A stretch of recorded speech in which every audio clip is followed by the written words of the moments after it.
안녕하십니까?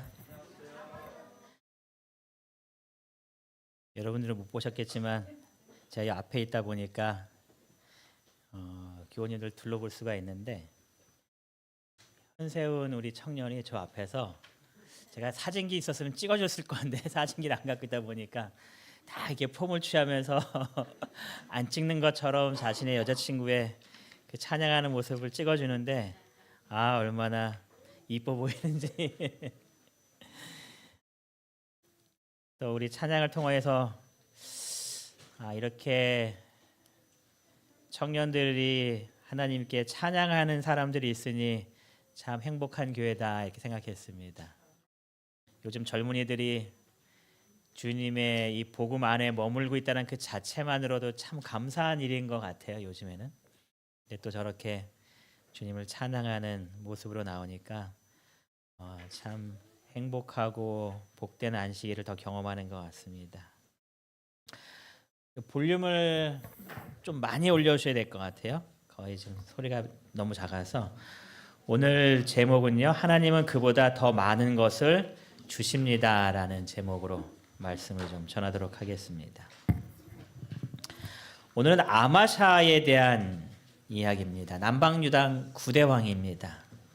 이 아마샤의 삶을 쭉 묵상해 보니까 그냥 처음 읽을 때는 이렇게 살았어 라고 했는데, 이 삶 속에 나타난 모습들을 하나하나 살펴보면 정말 신앙적으로 멋있는 삶을 산 사람입니다, 아마샤가. 물론 아마샤의 삶을 이야기할 때에 이렇게 정리가 좀 됩니다. 아마샤가 여호와 보시기에 정직하게 행하기는 하였으나, 이 마지막 삶의 모습이 좀 많이 불안정했어요. 그래서 온전한 마음으로 행하지 아니하였더라라는 결말으로 끝납니다. 오늘은 아마샤 첫 번째 시간으로 여호와 보시기에 정말 정직하게 살았던 이 아마샤의 신앙의 모습을 좀 살펴보려고 합니다. 정말 본받을 것이 너무 많은 믿음의 기초를 들고 살았던 그 아마샤의 모습을 좀 살펴보면서 우리도 아마샤의 왕처럼 살았으면 좋겠다 하는 그런 교훈을 좀 나누고자 합니다. 이 아마샤는 25살의 왕이 되었습니다. 그리고 29년 동안 통치를 했다라고 이야기를 합니다. 그런데 이 아마샤가 25살의 왕이 되는 그 과정들을 좀 살펴보면 그냥 원만하게 부모님이 돌아가신 이후에 왕위를 물려받는 그런 모습이 아니었습니다. 열왕기하 12장 20절에 이렇게 기록합니다. 요아스의 신복들이 일어나 반역하여 실라로 내려가는 길가의 밀로 궁에서 어떻게 했대요? 그를 죽였습니다. 그러니까 암살당한 겁니다. 왜요라고 질문하셨으니 잠깐 답을 드리면 이 요아스 왕이 하나님 말에 신실하게 따르다가 마지막에 이 여호아하스가 제사장이 죽은 이후에 그가 하나님의 말씀을 따르지 않고 우상숭배에 빠지는 과정을 제가 잠깐 봤죠. 그러면서 이 선지자가 와서 제사장이 와서 이 하나님의 말씀을 전할 때에 이 요아스가 여호아하스의 아들을 죽입니다. 그래서 하나님께서 그를 벌하시는 장면인데, 그때에 그 벌하시는 장면 중에 하나로서 이 요아스가 암살을 당하게 됩니다. 그리고 이제 이 아마샤가 왕이 되는 겁니다. 그러니까 이 아마샤가 왕이 될 때에 이 주변의 정세가 어땠을까요? 이게 안정적이지 않은 상황입니다.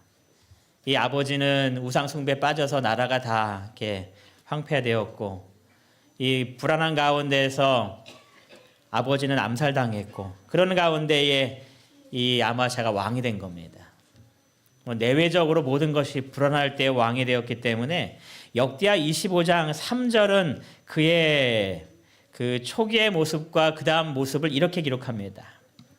그의 나라가 굳게 섬에, 초반에 약간 불안했던 그런 정세에서 이제 그의 나라가 안정되었다라고 성경이 기록합니다. 여기에 그의 나라가 굳게 섰다라고 얘기할 때에 그 나라가 실제적으로 남방 유다 전체를 이야기하는 것은 아닌 것 같습니다. 이 원어상으로 봤을 때에 그의 나라를 표현할 때에 그의 왕권이라고 해석을 주로 합니다. 그러니까는 이제 이 아마샤가 왕이 되어서 이 주변 정리를 잘 정돈한 것 같습니다. 그래서 자신의 왕권이 굳건히 섰습니다. 아주 강화됐습니다. 어느 누구도 이 아마샤에게 대들지 않을 만큼 그의 왕권이 안정화되었다라고 성경이 기록합니다. 이제 모든 것들이 다 정리되고 아무도 자신에게 저항할 수 없는 그런 왕권을 가졌을 때에 그가 첫 번째 한 것이 무엇이었는가? 그의 나라가 굳게 섬에 무엇을 해요? 그의 부왕을 죽인, 아버지를 죽인 신하들을 죽였다라고 기록합니다.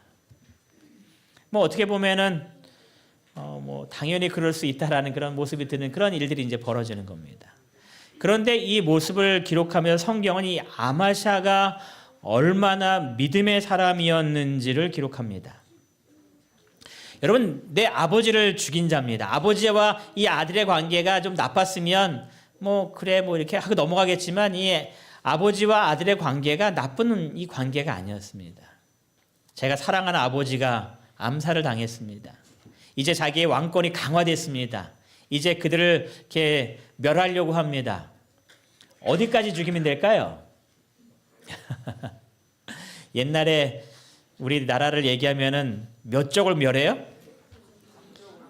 이 3족을 멸한다 그러죠. 감히 왕권에 도전해 하면서 3족을 멸. 이 3족을 보니까 내가 있으면 내 아버지의 모든 가족입니다. 그리고 나의 모든 형제들입니다. 그리고 맨 밑에 내 자녀의 모든 형제들입니다. 이게 3족입니다. 중국에서는 9족까지 멸했다라는 그런 기록이 있다고는 해요. 그럼 너무나 엄청나죠, 그건. 이 아마샤가 이제 자신의 아버지를 죽인 사람들을 이제 처단하기 시작합니다. 그런데 성경은 그의 모습을 이렇게 기록합니다. 그들의 자녀들은 죽이지 아니하였다. 당사자들만 죽였습니다. 그리고 그의 가족에게는 아무런 손을 대지 않았습니다. 왜 그렇게 하였는가에 대해서 성경은 그 후에 이렇게 기록합니다. 이는 모세의 율법책에 기록된 대로 함이라. 그가 지금 자신의 감정을 실어서 보복할 수 있는 그러한 환경이었지만 전혀 그렇게 하지 않았다는 겁니다. 내가 이 아버지들을 죽이면 이 아들이 또 나에게 악한 감정을 품고 반란을 일으키겠지 하는 그런 두려움 속에서 이 자녀들을 다 멸할 수도 있었지만 이 아마샤는 그의 자녀들은 죽이지 아니하였다고 기록하면서 그 이유를 설명하기를 모세의 율법책에 기록된 대로. 아버지는 자기의 죄로 말미암아 죽을 것이라고 했지 이 아버지가 아들의 죄로 말미암아 죽어서는 안 된다라고 성경에 기록했기 때문이었습니다. 이 아마샤가 자신의 원수를 갚는 일에 있어서도 그가 하나님의 말씀을 따라서 이 모든 일을 하나하나 처리했다라는 겁니다.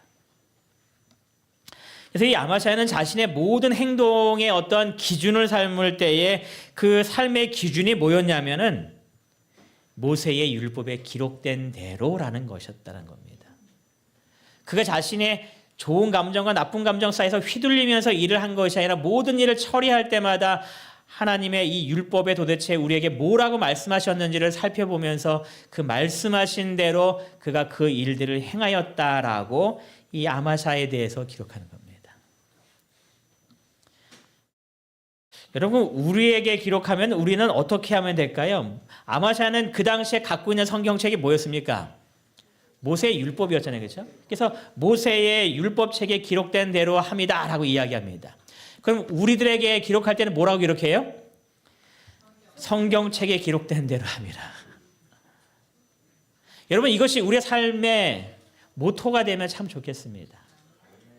내가 무언가를 결정하고 무언가를 행할 때에 성경책에 기록된 대로 함이라라는 기록이 이 아마샤처럼 남으면 얼마나 좋을까요? 내 생각대로 세상이 휩쓸리는 대로 하는 것이 아니라 우리의 삶의 모든 것들이 하나님께서 우리에게 주신 이 말씀인 성경책에 기록된 대로 함이라라고 기록된다면 정말 이보다 더 큰 축복의 삶은 분명히 없을 겁니다.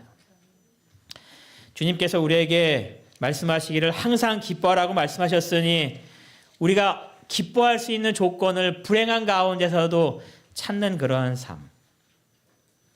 하나님께서 우리에게 범사에 감사라고 말씀하셨으니 모든 시간 속에서 내가 감사할 것이 무엇인지를 찾는 삶. 원수를 사랑하라고 말씀하셨고 그 원수를 위하여 기도하라고 말씀하셨으니 그것이 쉽지 않지만 주님께서 말씀하신 대로 살려고 노력하는 그러한 삶의 모습. 안식일을 기억하여 거룩히 지키라고 말씀하셨으니 그렇게 함으로 내게 많은 어려움이 있다 할지라도 주님께서 말씀하신 대로 기록된 대로 살려고 하는 그런 삶의 모습들. 이 세상에 맛있는 것들이 많다고 얘기하는데 먹고 싶지만 하나님께서 부정하다고 말씀하셨으니 그것이 왜 먹지 말아야 하는지 이유를 찾지 못하겠지만 그래도 하나님께서 말씀하셨으니 그대로 따라 순종하며 살려고 하는 그러한 삶. 여러분 그러한 삶을 꼭 살게 되시기 바랍니다. 우리의 삶의 기준은 세상 사람들과 다른 겁니다. 세상 사람들이 원하는 기준을 가지고 그 기준에 맞춰서 살려고 합니다. 더 많은 부와 더 많은 명예와 더 좋은 차와 더 좋은 집과 더 비싼 옷과.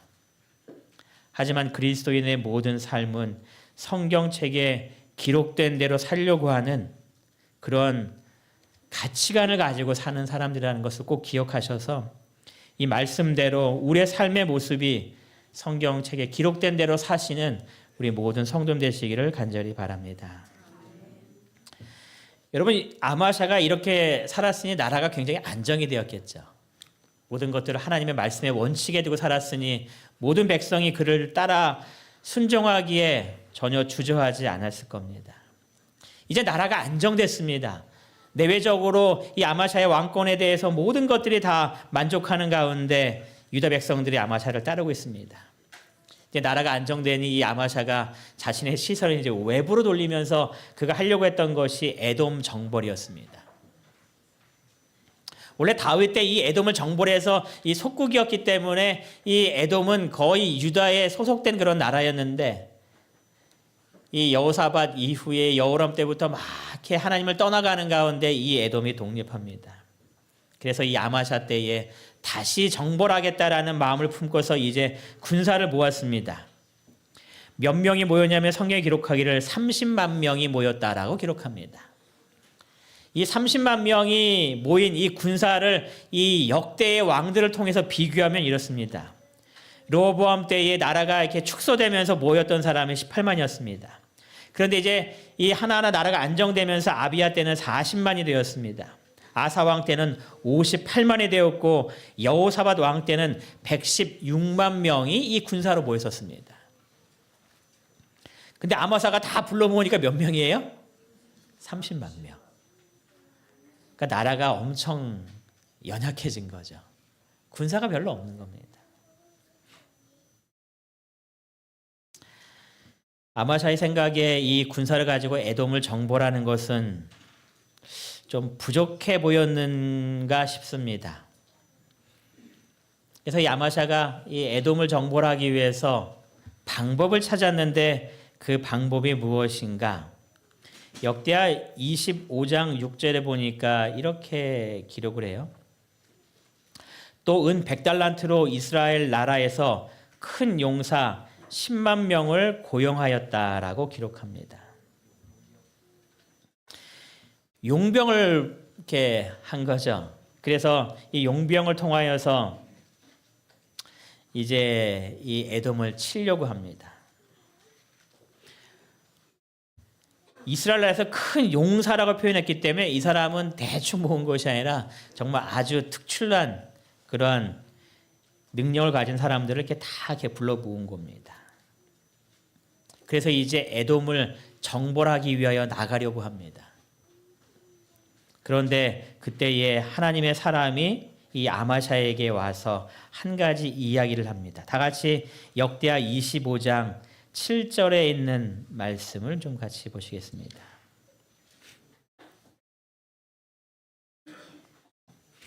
역대하 25장 7절입니다. 우리 찾으시면 다 같이 한 목소리로 좀 읽어보겠습니다. 역대하 25장 7절 어떤 하나님의 시작 어떤 하나님의 사람이 아마샤에게 나와서 이르되 왕이여 이스라엘 군대를 왕과 함께 가게 하지 마옵소서. 여호와께서는 이스라엘 곧 온 에브라임 자손과 함께 하지 아니하시나니. 지금 하나님의 사람이 와서 무언가를 이야기를 합니다. 근데 여기에 어떤 하나님의 사람이라고 표현한 거 보니까 하나님의 사람이라는 것은 선지자를 이야기하는 겁니다. 근데 이름도 거론되지 않고 그냥 어떤 하나님의 사람이라는 거 보니까 이 사람은 잘 누군지 알 수 없는 그러한 선지자다라는 그런 표현입니다. 지금 왕이 아주 큰 계획을 가지고 용병들도 다 불러 모아서 이제 용병 10만과 자기의 군사 30만이 함께 다 모여서 이 에돔을 치려고 나가려고 할 때에 어떤 하나님의 사람이 아마샤에게 오는 겁니다. 그리고 뭐라고 이야기해요? 왕이여 이스라엘 군대를 왕과 함께 가게 하지 마옵소서. 이 용병과 함께 가지 말라고 이야기하는 겁니다. 연합회장이 와서 왕이시여 거기 가면 안 됩니다 라고 얘기했다면, 또 아니면 저희 합회장님 가셔갖고 그 전쟁에 그 사람들 데려가면 안 되겠다라고 말을 했다면 왕이 듣고서 조금 마음속에 안 되나 이렇게 품을 수 있을 것 같아요. 근데 누군지도 이름이 기억나지 않은 저 시골의 작은 교회 한 목사가 오더니 왕이시여 그거 데려가면 안 됩니다 이렇게 얘기하면 여러분 어떻게 반응하시겠습니까? 예? 이름도 잘 알지 못하는 그런 사람이 와갖고 내 일을 지금 막으려고 하는 겁니다. 내 계획을 지금 그거 하지 말라고 방해하는 겁니다. 여러분 그 이야기에 귀를 기울이시겠습니까? 근데 아마샤는 어떻게 해요? 그 음성에 귀를 기울입니다. 그가 이름 있는 선지자고 이름 없는 선지자건 그것이 그에게 중요하지 않은 겁니다. 뭐가 가장 중요한 거예요? 하나님의 선지자라는 게 중요한 겁니다. 그래서 그가 하나님의 선지자였기 때문에 그의 음성을 듣는 아마샤였다는 겁니다. 그러니까 아마샤를 쫙 살펴보면서 이 사람이 왕이었지만 하나님의 말씀을 대하는 그의 모습이 얼마나 뛰어난 사람이었는지를 이 말씀을 통해서 보게 되는 것 같아요. 그래서 그가 그 음성을 듣습니다. 왜 이 선지자가 용병과 함께 가지 말라고 이야기했냐면 그 이유가 이렇게 기록되었습니다. 여호와께서는 이스라엘 곧 온 에브라임 자손과 뭐 하지 않는데요? 함께 하지 않으신다는 겁니다.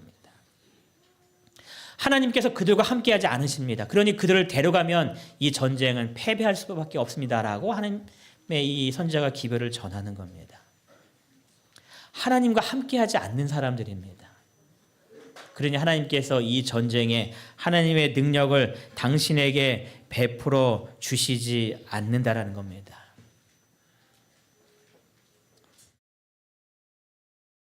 아마샤의 이 모습을 보면서 여호사밧의 이 권고의 말씀이 잠깐 생각났어요.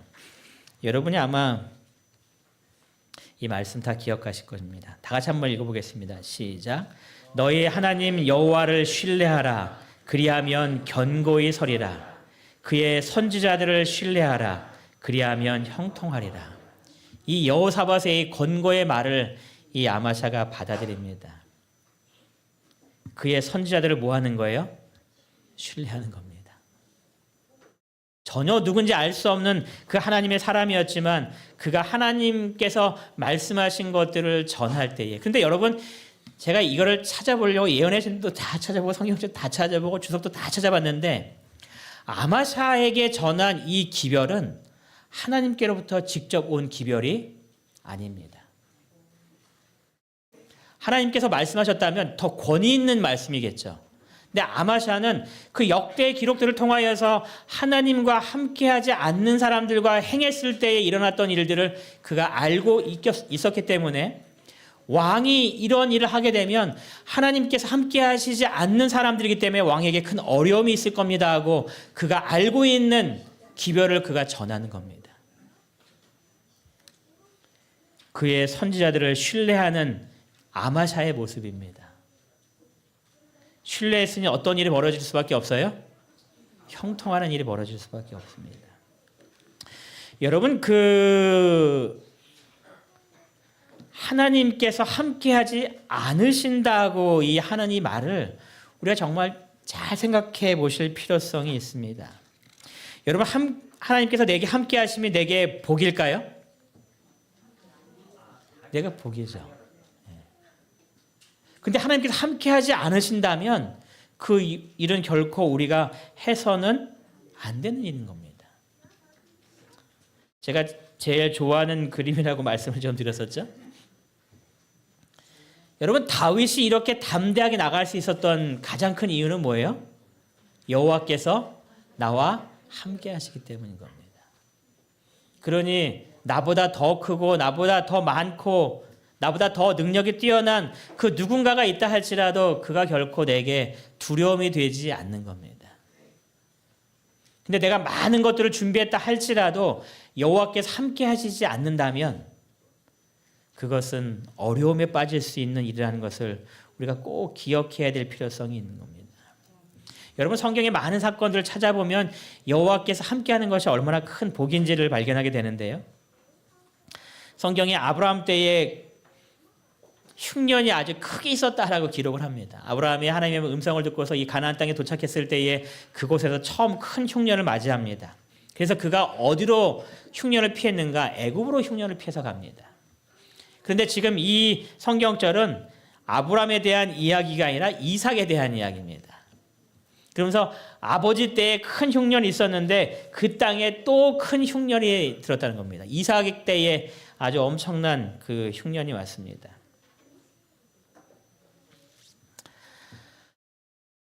이 이삭이 어디로 가야 할까 하는 가운데서 하나님의 음성이 이 이삭에게 들립니다. 내가 내게 지시하는 곳으로 가라라고 말씀하십니다. 그곳에 가면 하나님께서 말씀하시기를 이 땅에 거류하면 내가 너와 뭐 하겠대요? 함께 있겠다.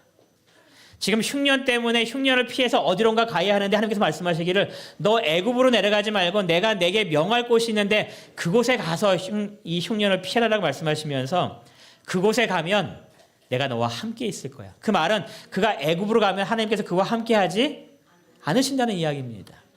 그럼 하나님께서 뭐라고 약속하셨냐면 내가 너와 함께 있어 내게 뭐를 준대요? 복을 주겠다 이렇게 약속하십니다. 그래서 이삭이 이 하나님의 음성을 듣고 애굽으로 가지 않고 블레셋 근방에 있는 그랄 땅이라는 곳에 그가 가게 됩니다. 창세기 26장 12절과 13절에 하나님께서 그에게 어떠한 큰 축복을 주셨는지 한번 좀 보겠습니다. 이삭이 하나님의 음성을 듣고서 하나님께서 지시하는 땅으로 갔을 때에 하나님께서 그와 함께 하셨고 그에게 복을 베풀어 주시는데 창세기 26장 12절과 13절에 하나님께서 그에게 베풀어 주신 복을 이렇게 기록합니다. 이삭이 시작. 이삭이 그 땅에서 농사하여 그 해에 100배나 얻었고 여호와께서 복을 주심으로 그 사람이 창대하고 왕성하여 마침내 거부가 되어 몇 배나 얻었대요? 100배를 얻었다는 겁니다. 여러분 100배면은 작은 겁니까? 큰 겁니까? 엄청난 큰 소득을 그가 얻었다는 겁니다. 이것은 이삭이 농사를 잘 짓는 유기농법도 잘하고 뭐 기후도 잘 알고 물도 잘 대줘서 100배를 얻은 수확이라고 성경이 이야기하지 않는 겁니다. 이렇게 많은 수확은 누구의 축복이었다라고 기록하는 거예요? 하나님께서 이삭이 하나님께서 명하신 대로 함께 하였기 때문에 하나님께서 그에게 주신 큰 축복이었다라는 겁니다. 그 사람이 창대하고 왕성하여 마침내 거부가 되었대요. 거부가 무슨 말입니까? 엄청난 부자라는 이야기죠. 여러분 하나님께서 내게 함께하는 것이 내게 큰 복임을 항상 기억하게 되시기 바랍니다. 그래서 만약에 내가 하려는 모든 계획이 하나님께서 나와 함께 하시지 않는 그런 상황이라면 어떻게 해야 될까요? 과감하게 그것을 내려놓으시기 바랍니다. 그것이 이 아마샤의 삶이었습니다. 그가 자신이 계획한 것 속에 하나님께서 함께 하실 수 없음을 그가 알기 때문에 그가 그 모든 것들을 내려놓는, 하나님의 사람이 왕에게 이렇게 말합니다. 왕이 그의 마음속에 막 무언가 결정하지 못하고 있을 때에 왕이 만일 가시거든 힘껏 싸워보세요 이렇게 얘기합니다. 당신이 할 수 있는 대로 한번 다 해보라고. 그런데 당신이 아무리 힘껏 싸운다 할지라도 하나님이 왕을 적군 앞에 엎드러지게 하실 겁니다. 그러니까 힘껏 싸워보세요라고 하는 것이 권고입니까? 약간 비꼬는 두겠습니까? 비꼬는 두죠. 당신이 아무리 해봐야 그거 된다 안 된다? 안 됩니다. 그리고 이렇게 말합니다. 하나님은 능히 돕기도 하시고 능히 패하기도 하십니다. 당신의 숫자가 적다고 해서 지는 것이고 당신의 숫자가 많다고 해서 이기는 것이 아닌 겁니다라고 이야기하는 겁니다. 당신이 아무리 부족하다 할지라도 당신이 하나님과 함께 하는 그런 삶을 살고 있다면 하나님은 능히 당신을 도와 이기게 하십니다. 하지만 당신이 아무리 많은 것들을 준비했다 할지라도 하나님께서 함께 하시지 않는 삶이라면 하나님께서는 그것을 능히 이루어지도록 도와주실 수가 없습니다라고 이야기하는 겁니다. 하나님의 사람은 이 아마샤 왕에게 여호와를 신뢰하는 삶에 대해서 이야기를 하고 있습니다.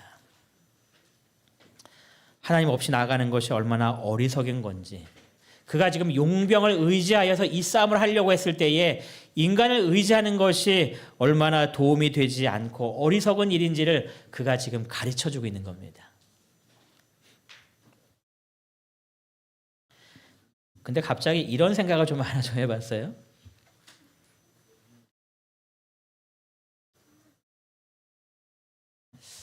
만약에 아마샤가 힘써 싸워 이기면 안 되나? 예? 아마샤가 힘써 싸워서 이 적군들과 이 싸움에서 이기면 안 되나? 여러분 어떨까요? 이기는 것이 그에게 좋을까요? 아니면 지는 게 좋은 것일까요? 무엇이 아마샤에게 복일까요? 이기는 것이 복일까요? 지는 것이 복일까요? 지는 것이 복인가요? 여러분의 삶 속에 이런 아마샤와 같은 경험 속에서 진다면 이것이 내게 복이라고 받아들이시겠습니까? 복이라고 받아들이시기 바랍니다. 왜냐하면 만약에 계속 이긴다면 아마샤는 어떻게 될까요? 하나님을 떠나겠죠. 하나님을 의지하지 않는데도 내가 성공하니 하나님을 의지하는 마음을 그가 분명히 품지 않을 겁니다. 여러분의 삶 속에 혹 하나님을 의지하지 않게 됨으로 생긴 어려움이 발생했다면 그 순간 원망하지 마시고 그 순간 나를 돌이키시려는 하나님의 사랑의 은혜에 감사하게 되시기 바랍니다.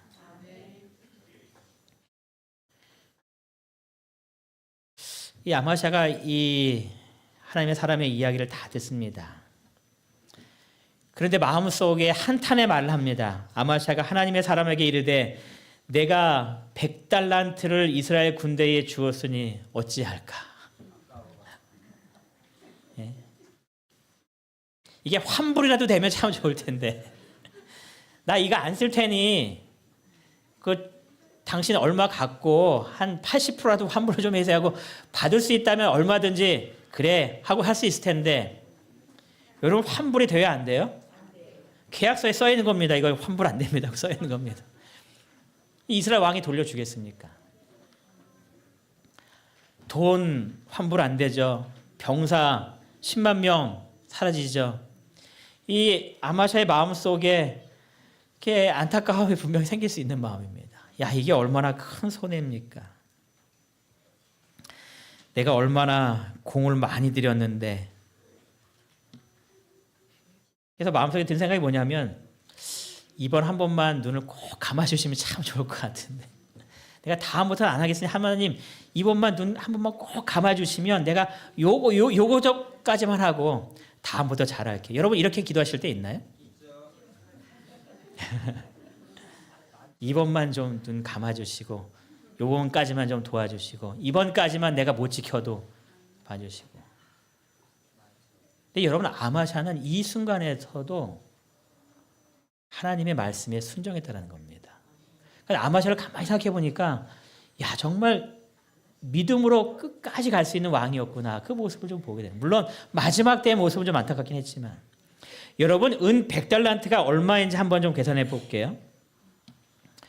은 1달란트가 3,000세겔입니다. 은 1달란트가 3,000세겔이에요. 1세겔이 얼마인가? 40만 원입니다. 계산해 보세요. 은 지금 100달란트가 얼마인지. 1억 2천이요? 100달란트예요? 100달란트?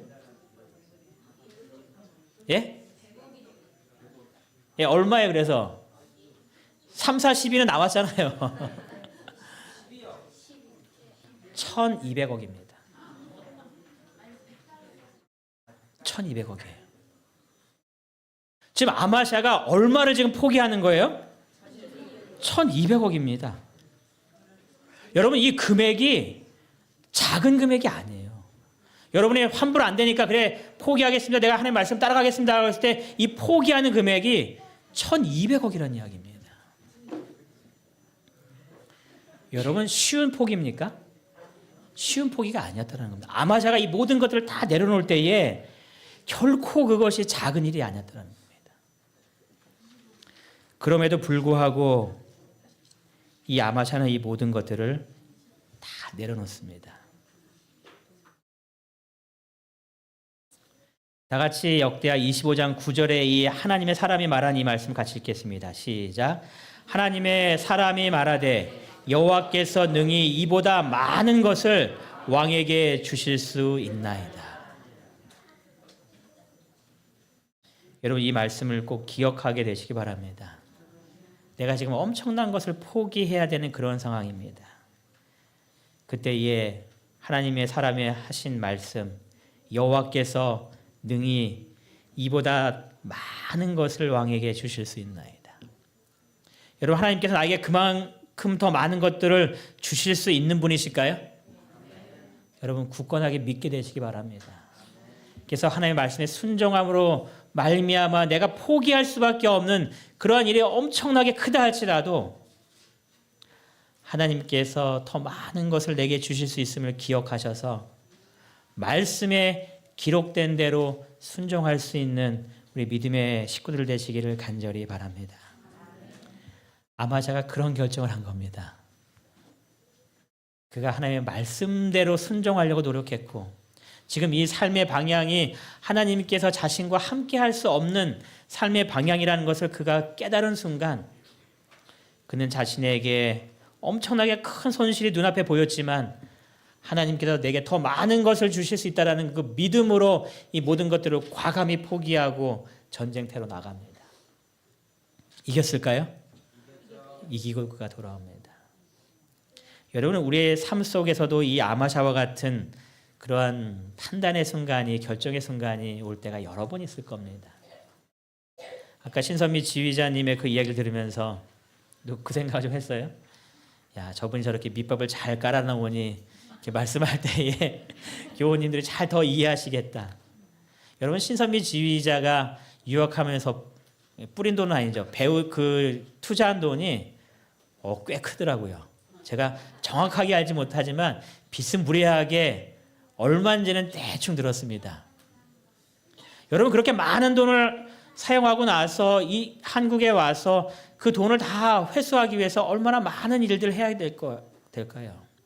근데 그가 말씀에 순종하기 위하여서 이 안식일을 기억하여 거룩히 지키기 위하여서 모세의 율법에 기록된 대로 행하기 위해서 그가 모든 것들을 포기하는 겁니다. 어떤 믿음인 거예요? 여호와께서 능히 이보다 많은 것을 나에게 주실 수 있음을 믿는 겁니다. 그래서 아까 고백했잖아요. 더 많은 것을 하나님께로 받았다고. 여러분의 삶 속에 이 아마샤와 같은 경험을 하게 되시기 바랍니다. 정말 내가 포기할 수 없는 것 같은 것이 있다 할지라도 여호와께서 내게 더 많은 것을 주실 수 있음을 기억하셔서 내 눈앞에 있는 것보다 더 능력이 위대하신 하나님께서 내게 주실 수 있음을 기억하셔서 역대하 25장 11절의 아마샤에 대해서 이렇게 기록합니다. 아마샤가 담력을 내어서 모든 것들을 다 포기하고 이제 나갔다라고 이야기하는 것처럼 여러분의 삶 속에서도 이 모든 것들을 기억하여 담력을 내어셔서 말씀대로 순종함으로 하나님께서 주시는 하나님의 놀라운 축복의 은혜들을 경험하시는 우리 모든 성도님 되시길 바라면서 말씀을 마치겠습니다.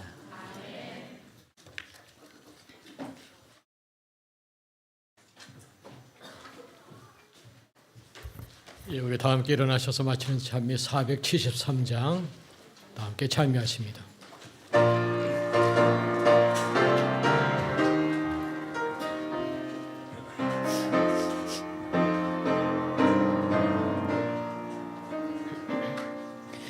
너의 하나님 여호와가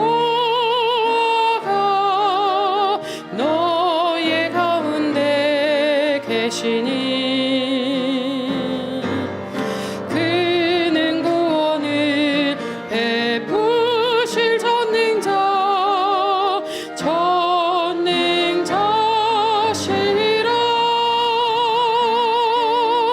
그가 너로 인하여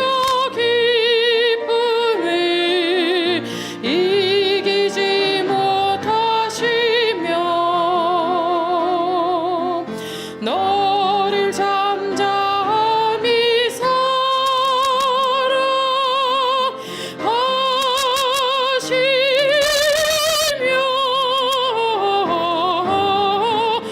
즐거이 부르며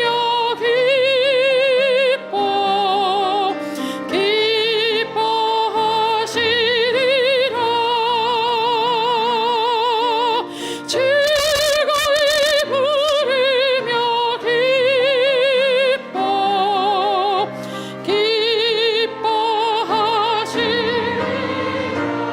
기뻐하시리라.